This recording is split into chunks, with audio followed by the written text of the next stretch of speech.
चलिए अगला question discuss करते हैं। पार्ट सी का एक क्वेश्चन है मॉडर्न अलजेब्रा का, बहुत अच्छा क्वेश्चन है, नंबर थ्योरी से रिलेटेड है। देखिए क्या दिया हुआ है। For a positive integer n, omega n denotes the number of prime factors of n counted with multiplicity. मतलब ओमेगा n क्या है, इसलिए जो भी आप n डालोगे उसके कितने प्राइम फैक्टर्स है विद मल्टीप्लिसिटी वो काउंट करके बताता है आपको। उसने एग्जांपल भी बना के दिया हुआ है, ओमेगा 3 1 क्योंकि 3 में सिर्फ एक ही प्राइम 3 है। 9 की अगर हम बात करें तो 3 स्क्वायर है, दो प्राइम है उसमें, 3 और 3 दो बार है, विद मल्टीप्लिसिटी काउंट करें तो 2 आ गए। ओमेगा 6 की बात करें तो 2 into 3 तो दो प्राइम है, 2 and 3 तो 2 आ गए। समझ रहे? तो कभी भी अगर आप n कोई नंबर लेते हैं प्राइम फैक्टराइजेशन करना तो उसमें कितने प्राइम फैक्टर्स हैं विद मल्टीप्लिसिटी वो काउंट करके आपको आंसर देगा ओमेगा। ठीक है। सो आगे कह रहा है अगर कोई p प्राइम नंबर है बट 3 से स्ट्रिक्टली बड़ा है और फिर एक कैपिटल n नंबर दिया हुआ है, ये बड़ा इंटरेस्टिंग क्वेश्चन है। आपको एक कैपिटल n नंबर दिया हुआ है that is p plus 2 and p plus 4 और यहाँ पे जो p है वो प्राइम है बट एक ऐसा प्राइम है जो 3 से स्ट्रिक्टली बड़ा है। ठीक है ना। तो कह रहा है कि ये जो n होगा उसके ओमेगा n के बारे में बात पूछ रहा है आपसे कि जब हम ओमेगा n लेंगे क्या वो 3 या 3 से बड़ा आएगा। मतलब जब हम इसकी प्राइम फैक्टराइजेशन करेंगे तो उसमें प्राइम विद मल्टीप्लिसिटी जब काउंटिंग होगी तो 3 या 3 से ज्यादा आंसर आना चाहिए। तो देखिए पहली बात इसमें बड़ी इंपॉर्टेंट जो समझने वाली थी वो ये थी कि आपके पास जो p कोई भी प्राइम होगा तो वो प्राइम इस टाइप का हो सकता है, या तो वो 3 के टाइप का हो सकता है, या वो 3k + 1 टाइप का हो सकता है, या वो 3k + 2 टाइप का हो सकता है। समझ? 3k टाइप का हो सकता है, 3k + 1 टाइप का हो सकता है, 3k + 2 टाइप का हो सकता है। ठीक है। पर जब अगर आप 3k टाइप का लेंगे तो इन तीनों में से एक नंबर 3k टाइप का आ गया p खुद। बट अगर 3k + 1 टाइप का लेते हो p तो नोटिस करना वो 3k + 1 + 2 करोगे 3k + 3 जिसको आप वापिस 3k डैश टाइप तो उस वक्त ये 3k टाइप का बन गया। और अगर आप 3k + 2 लेते हैं तो नोटिस करना इसमें 3k + 6 जो कि अपने आप में 3k टाइप का है क्योंकि 6 में तो 3 का मल्टीपल है तो ये 3 का मल्टीपल।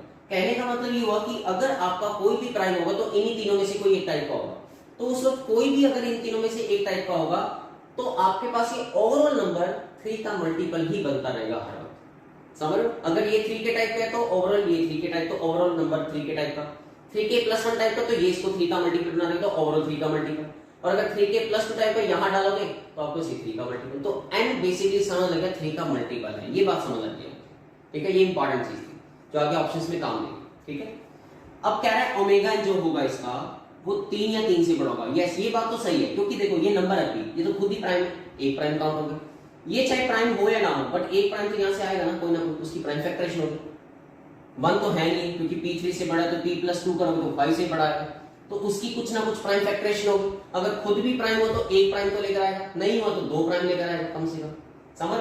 तो इसका मतलब ये हुआ कि एक प्राइम यहां से आएगा फिर यहां से भी एक प्राइम आएगा तो कम से कम 3 प्राइम तो काउंट हो गए होंगे ना। तो बिल्कुल सही, ओमेगा 3 या 3 से बड़ा होगा। पहला ऑप्शन तो सही है। सही है, बिल्कुल सही।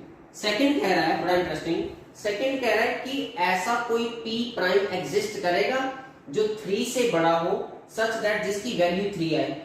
अब ये इंटरेस्टिंग है, वो कहना चाह रहा है कि अगर हम कोई प्राइम 3 से बड़ा लेते हैं और इसमें डालते हैं तो उस ओमेगा n की वैल्यू एग्जैक्टली 3 आ सकती है।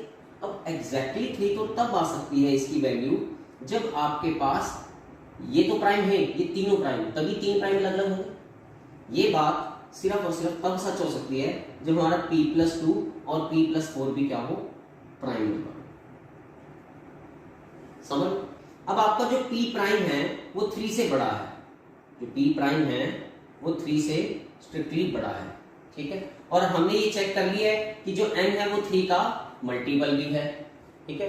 तो n जो 3 का मल्टीपल बनेगा वो p की वजह से तो नहीं बन पाएगा क्योंकि p प्राइम है और p प्राइम है और 3 का मल्टीपल 3 के टाइप का अगर होगा तो फिर प्राइम नंबर 3 का मल्टीपल 3 से बड़ा ऐसा पॉसिबल नहीं है क्योंकि 3 का मल्टीपल जो होगा उससे बड़ा 3 से बड़ा कौन है, 6 है, 15 है, 12 है, वो 3 के मल्टीपल्स हैं। 3 डिवाइजर आ रहा है, प्रॉपर डिवाइजर आ रहा है उसका तो खुद तो प्राइम हो नहीं सकता। तो इतना क्लियर हो गया कि आपके पास जो 3 का मल्टीपल n बनने वाला वो इन दोनों की वजह से बनने वाला है। समझ? इन दोनों की वजह से बनने वाला है। तो या तो ये 3 का मल्टीपल होगा या ये 3 का मल्टीपल होगा। और अगर 3 का मल्टीपल होगा तो 3 तो होगा नहीं क्योंकि आपके पास वो नंबर आएगा अगर p 3 से स्ट्रिक्टली बड़ा है तो p + 2 तो आपके पास 5 से भी बड़ा होगा और p + 4 7 से भी बड़ा होगा। समझ? तो इन दोनों में से कोई ना कोई 3 का मल्टीपल होगा, और 5 से बड़ा या 7 से बड़ा, फिर वो तो प्राइम होगा नहीं। तो इन दोनों में से पक्का कोई एक प्राइम होगा नहीं, कोई एक प्राइम होगा नहीं, तो इसका मतलब फिर ये 3 कभी आएगा नहीं। समझ रहे हो ना, क्योंकि 3 आने के लिए तो ये दोनों प्राइम चाहिए, ये पॉसिबल नहीं है। समझ रहे हो ना, तो इसका मतलब सेकंड ऑप्शन गलत है। मतलब ऐसा कोई भी प्राइम नहीं मिलेगा जिससे आपके पास ओमेगा की वैल्यू 3 आती है। समझ रहे? और आखिरी में तीसरा ऑप्शन क्या कह रहा है, तीसरा चौथा ऑप्शन मिलते जुलते हैं। P can never be the smallest prime divisor of n, या P can be the smallest prime divisor of n। ये तीसरा और चौथे ऑप्शन एक दूसरे के बिल्कुल एक दूसरे को उल्टे दिए हुए ऑप्शन, ठीक है। तो इसमें अगर आप नोटिस करोगे, अभी तो बताया कोई भी प्राइम नंबर P 3 से बड़ा लेंगे तो इस नंबर की जब प्राइम फैक्टराइजेशन करेंगे तो P क्या सबसे छोटा प्राइम डिवाइजर होगा? नहीं, बिल्कुल नहीं होगा, क्योंकि हमने ये तो पता कर लिया कि ये नंबर 3 का मल्टीपल है। तो इसका मतलब ये नंबर जो होगा वो 3 इसका डिवाइजर आएगा, पक्का आएगा। और उस वक्त जो P भी डिवाइजर है, पर P तो 3 से बड़ा है, तो P कैसे छोटा प्राइम डिवाइजर होना, क्योंकि 3 उससे भी छोटा प्राइम डिवाइजर मिल रहा है आपको। So P can never be the smallest prime divisor of n। तो इसलिए आपका तीसरा ऑप्शन जो है वो सही कह रहा है, चौथा ऑप्शन गलत है। तो इसमें मेन मुद्दा था कि ये नंबर जो था ना आपके पास, ये नंबर 3 का मल्टीपल बन चुका है, क्योंकि P इन तीनों में से कोई एक टाइप हो सकता है। समझ गए?